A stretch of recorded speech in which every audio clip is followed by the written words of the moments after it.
Chapter 30. The Marquess and Marchioness are drinking cordials in the library when Cath tapped at the doorframe.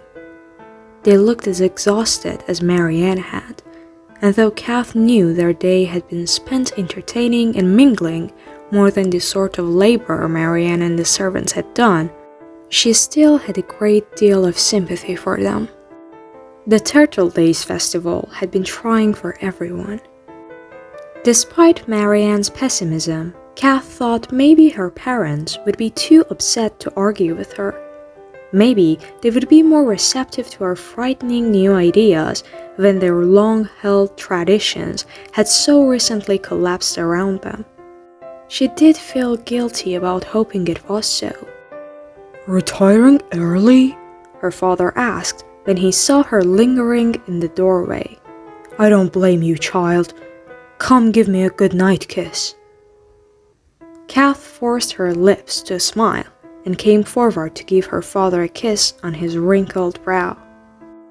"Actually," she said, pulling back, "I hoped I might have a moment to speak with you." She glanced at her mother, reclined on the sofa. She was still wearing her gown from the festival. The hem was caked with drying sand. "With both of you." Her mother's face lifted, clearing away some of her tiredness, and she sat up with a grin. "Oh, Catherine, of course we'll grant our consent. You needn't look so worried. But do sit and tell us everything. We could use some joy to finish this awful day." Catherine's eyes widened, and astounding joy was just about to bubble over when she realized, of course, her mother was speaking of the king. "Thank you, Mother, but I wasn't." Her mother waved at the empty chair across from them. "Don't be shy, dearest. Your father and I have been waiting 17 years for such good news, and it couldn't have come at a better time. We can hope that everyone will be so excited about the upcoming wedding they'll forget about today's misfortune."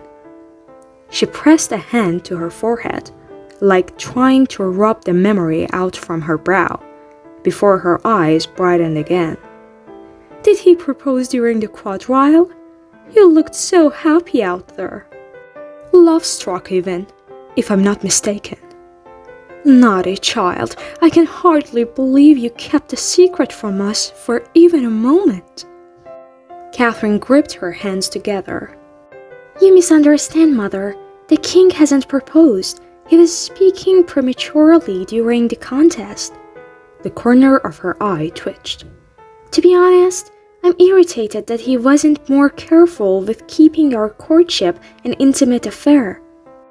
Her mother frowned. "You aren't engaged?" "No, I'm not." Cath perched herself on the edge of the wing-back chair her mother had indicated. Its feathered wings tried to wrap around her, but she shook them off. "There was something else I wish to discuss with you." Her mother still looked confused. "Something other than the king?" "I'm afraid the king does not occupy my thoughts nearly as much as he occupies yours, Mama." Her mother stiffened, and Cath felt guilty for her sass, but her father's snort relieved it somewhat. He leaned forward, dwarfing his cordial glass in his enormous hand. "Go on then. What's on your mind?" "Well," she dug her fingertips into the material of her skirt to keep from fidgeting. "You know that Marianne and I entered a cake into the contest today. The pumpkin spice cake that the judges were sampling just before." "Yes, we did notice," her mother said, eyes narrowing. "I understand the king is fond of your treat, but when will you realize it isn't proper to spend all your time in the kitchen and to enter the contest? The daughter of the Marquess entering a contest at the Marquess's own festival. Didn't you stop to think how that would look?" "I wanted to win," she said. "I wanted the purse that was part of the grand prize." Her father raised one thick eyebrow. "Whatever for?" if you need money." That's what I wanted to talk to you about. I do need money because I want to open a bakery. She gulped and spoke quieter when she realized that she was already getting flustered.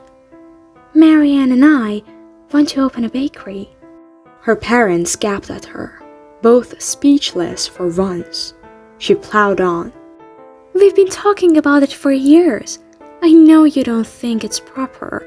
I know you think it's a silly hobby and one you barely approve of at that. But baking is what I love to do, and I know our bakery would be the best in the kingdom. Marianne will be the perfect partner. She is good with numbers and she has wonderfully creative ideas for how to bring in customers. She calls it marketing.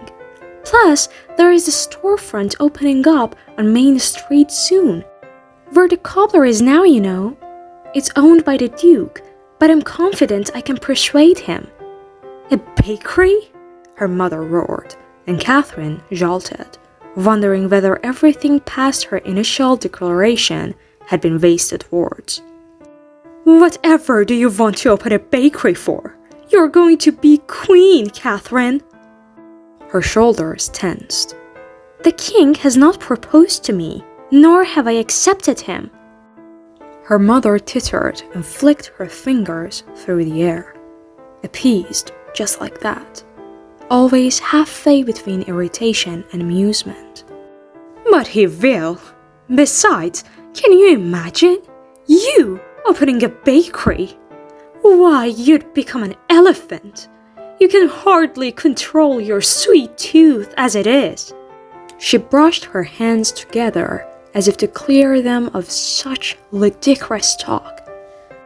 "Enough of that. Let's go to bed. It's late, and I think tomorrow will bring better things." Catherine's chest was tightening. From her mother's accusation, from her dismissal, from the doubtful voice in her head that wondered whether her mother was right, but also from anger. She shifted her whole body to face her father, fixing her gaze on him as if her mother hadn't spoken. "I'm asking for your help. I never ask for anything, but I want this. I want this desperately. You don't even need to give me the money. I can use my dowry, with your permission." "What?" Her mother again. "Your dowry? Absolutely not. I will never." The Marquess held up a hand and spoke gently. "That is enough now, Edonia." To Cath's surprise, her mother clamped her mouth shut. A tickle of hope stirred in her, but it didn't last long as her father's gaze turned pitying. "I'm glad you came to us about this, Catherine, but I must agree with your mother." Her Marchioness harumphed and crossed her arms over her chest with a sturdy knot.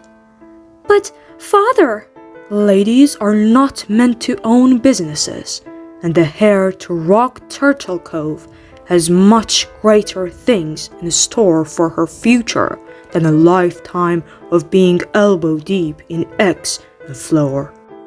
"Greater things according to whom? It's not my choice to become a wife, and it's certainly not my choice to become a queen. Those things are my mother's dreams, not mine." "They are my dream too," said her father, and Cath flinched at the sternness in his tone. "They are our dream. For you, you're young, dear, and whatever you think now, we have only your happiness in mind. We know what's best." She could feel the threat of frustrated tears tickling her nose, but she bit them back. "No, you think you know best, but you're wrong. This is what I want. This is what will make me happy."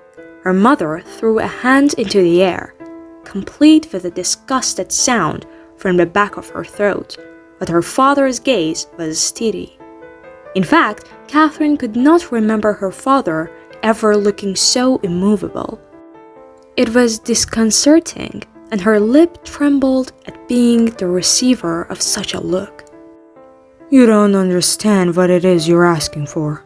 A life of labor, long hours, the endless struggles that come with being the proprietor of your own." "What would you know?" she cried, swinging her arms around at the library's papered walls and collection of vintage books. "You were born into all of this. You know nothing about business ownership, whereas Marianne and I have been planning and researching for years. I know precisely what I'm asking. I don't care about inheriting your title. I don't care about being married off to the king or anyone else. This is what I want, and it isn't fair for you to think that you know my heart better than I do." "The answer is no, Catherine." Her father set down his cordial glass. His knuckles had gone white. "I will give you no money, and you shall not touch your dowry unless it is in the process of giving it to a husband that your mother and I approved." That is the end of this discussion. Cath's vision blurred. She lunged to her feet. "You won't even give me the courtesy of considering it?" "I believe I just answered that question. Should you bring it up to me again, I will be forced to let go of Marianne's employment in this household." She staggered back. Again, the chair's wings tried to comfort her, and she blindly shoved them away. "What?" "She is a maid, Catherine, not a friend, not a partner. Clearly, she's been putting too many thoughts into your head, and I will have none of it.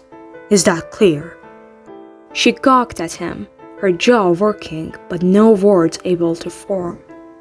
"You're dismissed, Catherine." With a spark of resentment, she slammed her mouth shut and clenched her fist at her sides. "Marianne may be a servant, but I am not. I can dismiss myself. Thank you." Turning on her heels, she emerged from the room, slamming the door in her wake. Hot tears began to squeeze out of her eyes. Her thoughts screamed. A tirade of arguments, of insults, of childish tantrums pressing up against the inside of her skull. In her head, she told her parents they were being unfair and old-fashioned. She told them she wasn't a child and she would make her own decisions. She told them she would find another way, with or without their blessing. She was courageous and indignant and angry, but angry with herself most of all. Hadn't she known what they would say all along? Hadn't she expected this from the start? Isn't that why she'd avoided the conversation for so long? She couldn't pretend this hadn't gone exactly as she'd expected, no matter how much she'd wished otherwise. She was grateful to find her bedroom empty. She wasn't ready to talk to Marianne about her failure. She couldn't stand the idea of crushing her friend's dreams, not when she was still so new to dreaming. She needed a moment to compose herself, maybe even to concoct a new plan, for this couldn't be the end of everything they'd longed for. Her eyes fell on the macaron hat perched on a corner of her wardrobe. A flurry of emotions twisted inside her, all braiding together into one. She was the best baker in Hearts, and everyone who tasted her pastries knew it. Even Hatta was inspired enough to make her that bizarre hat after only a tiny bite. Hatta, who made magical hats. Hatta, whose business was thriving, who had probably made more sales today at the festival than that miserable Mr. Caterpillar had made all year in his little shop on Main Street. Sitting down at her desk, Catherine pulled out a sheet of parchment, unscrewed the cap to her inkwell, and considered her proposal.